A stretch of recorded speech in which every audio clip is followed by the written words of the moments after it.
Okay guys, I am going to make coconut sorbet today.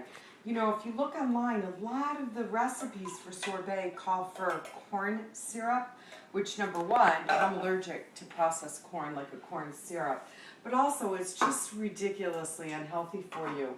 So be creative, be careful buying those ice cream books or the recipes from the ice cream machine makers, although I love some of them.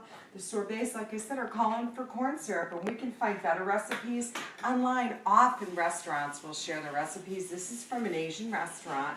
We are making coconut sorbet. So we're going to add 2 cans of coconut milk. Now, buy the light coconut milk because I got to tell you, even the light is very high in fat, but at least it will reduce it. We're having a dinner party tonight. What I'm basically going to do is make this coconut sorbet, and then after I cook it, you're going to chill it for 2 hours, even more. Then I'm going to put it in the ice cream machine. So we're going to take those 2 cups of, now I'm doing something that I don't recommend, is measuring the sugar over the bowl, over the pot, because if I dump all this extra, if I go over and I dump that extra sugar, I'd be screwed, big time. Okay. So normally measure it outside of that where it's going right in. So now we've got the coconut milk and the sugar, and we're completely dissolving it, right? Okay. Now we need to add shredded coconut, and this is what I say separates the boys. Let me get a knife so I can open this up a little bit. I'll just grab a scissor or something. And that's another thing. I always keep scissors in my knife drawer. My poultry shears are completely separate because I don't want to do cross-contamination. And truth be told, I never use my poultry shears. I use a knife, but my mom had them, so I'm going to do them. So shredded coconut. Whenever you're making something, you want to put pieces of what is that? You don't want it just all puree. And as we were looking at coconut ice creams and such, see, I just dropped a little extra in there. So we're going to do, I have to even look at my own recipe to double check. And that's another thing, just keep checking. I'm going to add 1.5 cups of coconut.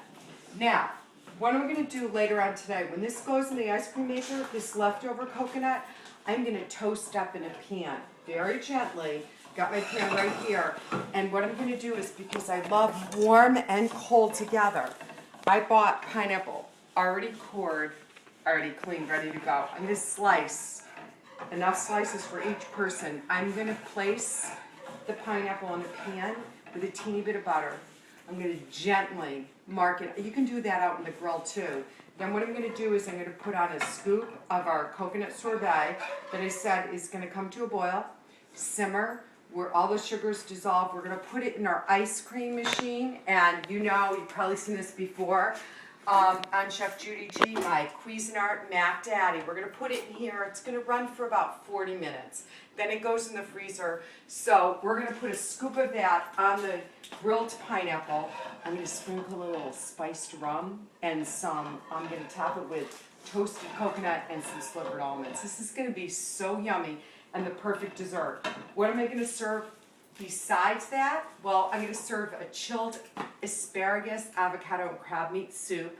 That is Hubert Keller's recipe, and we're going to show you that. You can find the video and the recipe at mysuncoast.com. Click on recipes and check it out. We now have burger grilling planks. You've seen slider presses, all sorts of things. I have burger grilling planks, and yes, it's official. They now make slider rolls for the public. So we're going to have a buffet of sliders tonight and some coconut sorbet. Summer entertaining can be so light and so delicious.